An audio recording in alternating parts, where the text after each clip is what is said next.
मैं जूना अखाड़े का महामंडलेश्वर हूँ। मेरा नाम यति नरसिंहानंद गिरी है। मुझे अखाड़ियों अधिकारियों से इस बारे में कोई बात करने की जरूरत नहीं है। बात करने की कभी जरूरत पड़ेगी तो ऊपर के लोगों से बात करेंगे, अधिकारियों से क्या बात किन्हीं से बात करी आपने कि नहीं, अभी कोई बात करने की मुझे जरूरत लगी नहीं जी। मुझे लगता है कि अगर अधिकारी मान जाए और योगी जी अधिकारियों को थोड़ा ठीक कर लें तो सब मामले ठीक हो जाएंगे।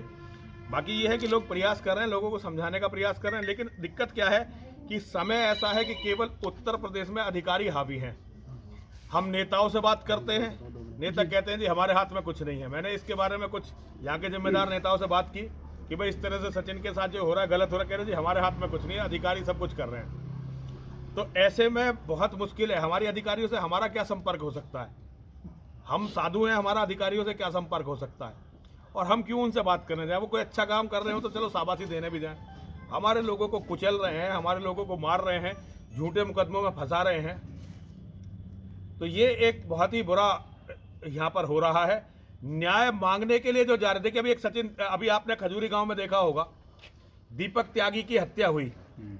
जिसके घर में 6 दिन तक दीपक त्यागी का सिर फ्रिज में रखा रहा, उस पर कोई कार्रवाई अधिकारियों ने नहीं की।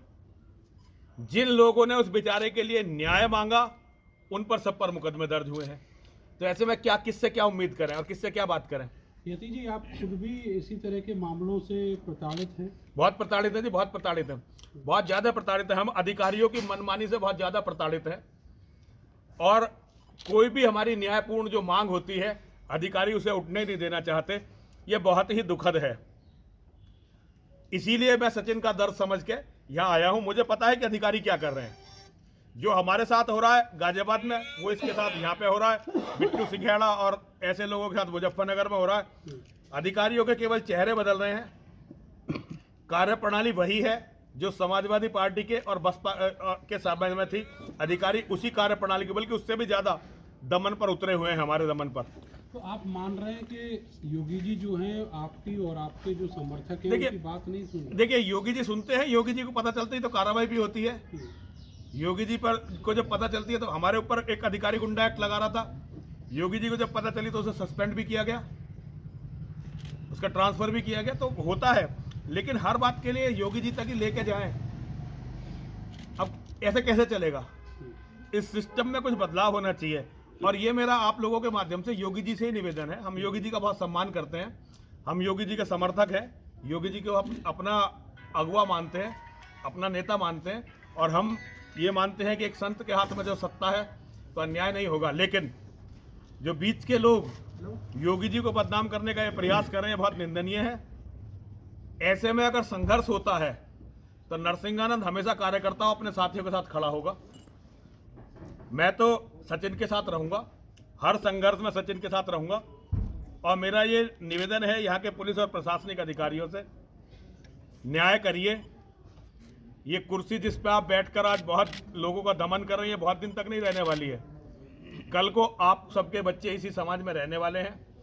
अगर इस समाज को आप हमास का समर्थक बना के छोड़ देंगे तो कल को जो हमास ने इजराइल में 1-1 साल के बच्चों के साथ किया, गर्दनें काटी और फुटबॉल खेली, मरी हुई औरतों के साथ बलात्कार किया, लोगों के कलेजे जिंदा लोगों के कलेजे निकाल कर खुद ही वीडियो बनाए, वीडियो किसी और ने नहीं बनाए, छोटे छोटे बच्चों को ओवन में रख दिया।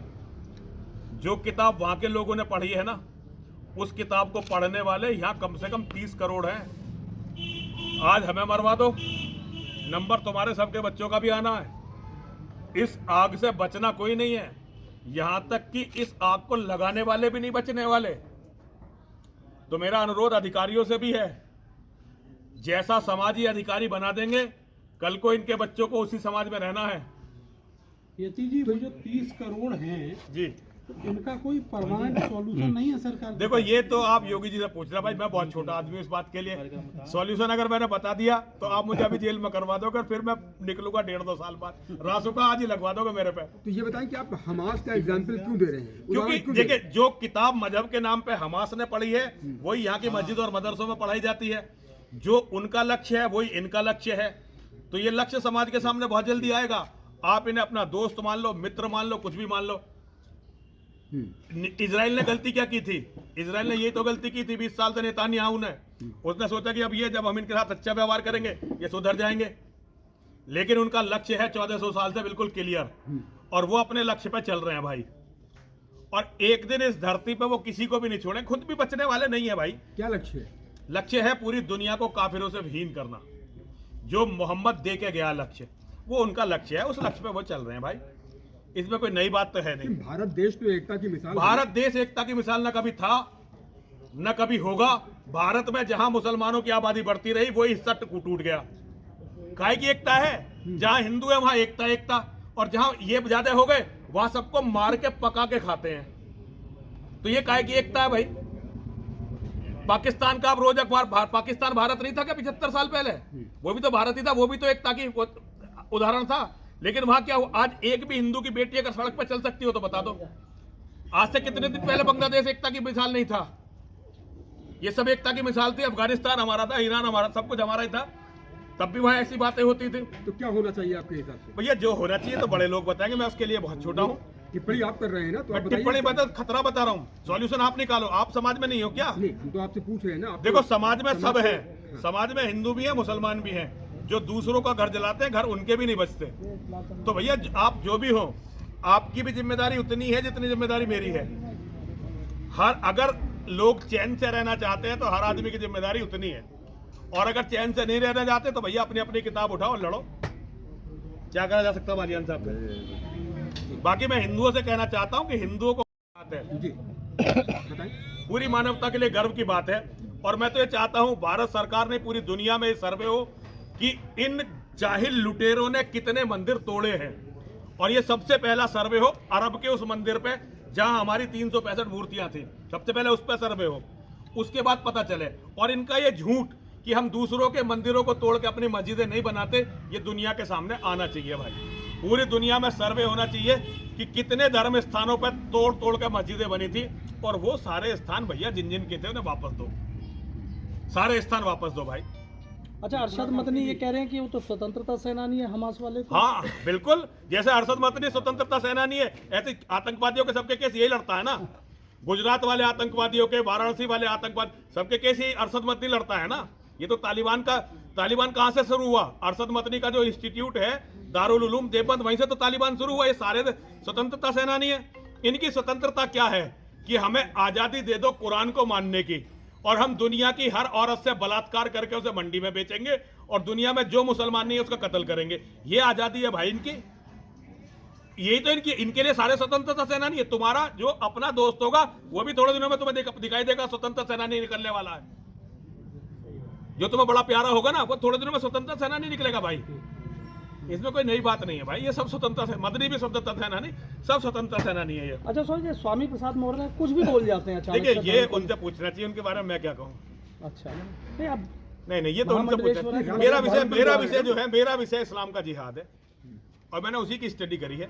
बाकी मैं तो अपने धर्म को भी कम ही जानता हूँ। मैं इस्लाम के जिहाद के बारे में कुछ भी पूछना बिल्कुल बेलाग ऐसे बताऊंगा जैसे बोल रहा हूँ, कुछ भी पूछो। तो भैया मेरे अलग अलग विषय हैं, और धर्माचार्य से, और स्वामी प्रसाद मौर्य पे बोलने वाले हजारों धर्माचार्य हैं। एक मुझसे उसके बारे में, बेचारे के बारे में क्यों पूछना? और बहुत आप साफ बोल जाते हैं ना महाराज जी, इसलिए तो भाई बढ़िया इस्लाम के बोल- जिहाद पूछो, कुछ भी पूछो।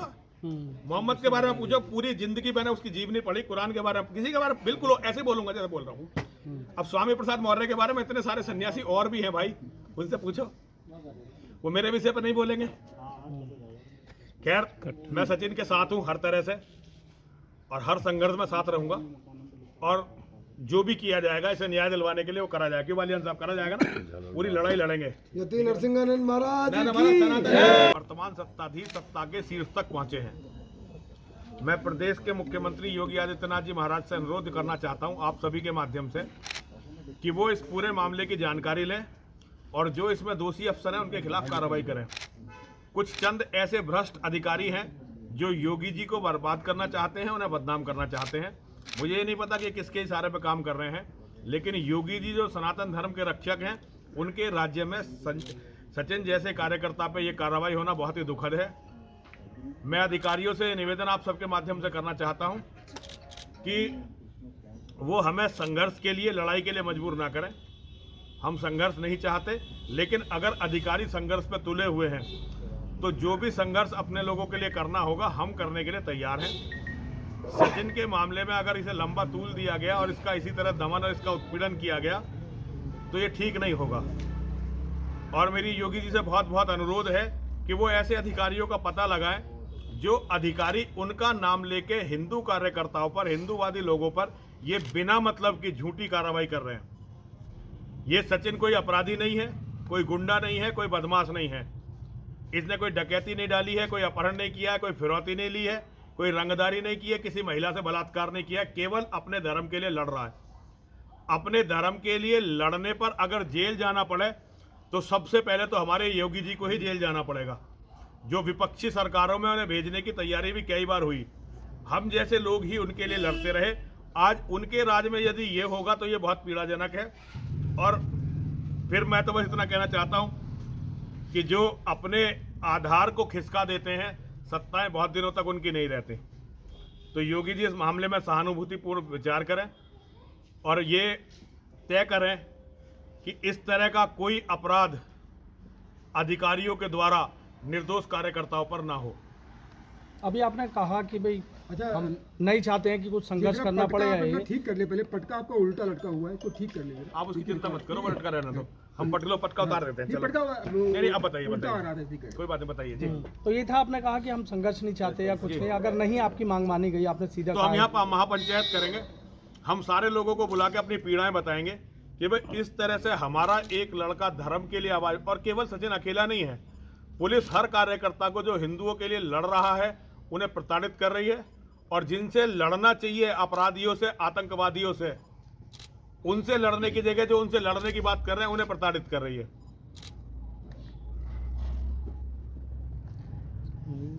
जयकारा